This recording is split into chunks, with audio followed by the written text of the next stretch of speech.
What's going on, guys? Justin with the Podcast Dojo. So, something I have noticed is that Ruby Tuesday's restaurants don't seem to be doing as well as they once were. I've noticed that a lot of times when I drive by one, it's either closing or it's on the verge of closing. So I've always wondered, why is that? What's going on with this chain that it just isn't seem to be holding its own weight? And well, I have a couple theories to that. So also, I want to give a disclaimer that I'm mostly referring to the ones in Richmond, Virginia, like around that area, because that's where I'm from. So maybe a little different where you're at. But anyway, here's what I think is going on. So for one, I feel like they have too many locations.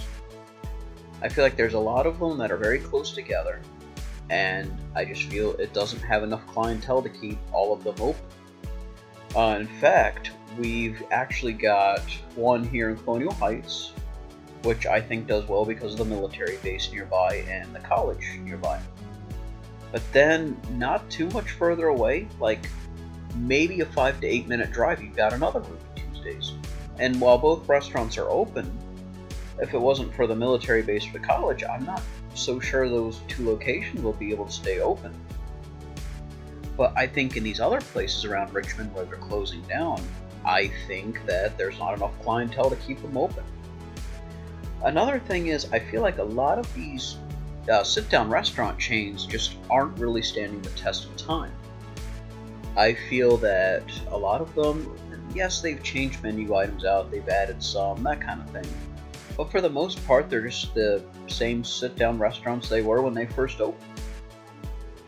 And I just think that it doesn't really appeal to today's generation like it did past generations. Another thing is that I found that people are being a lot more health conscious. Like, I personally think what will really make your restaurant work these days is gluten-free or vegan. I've noticed there's a lot more vegans today, and there's a lot more people that are gluten-free. And now, I do think Applebee's has a gluten-free menu. Someone can correct me if I'm wrong on that. I don't eat there often enough to know that.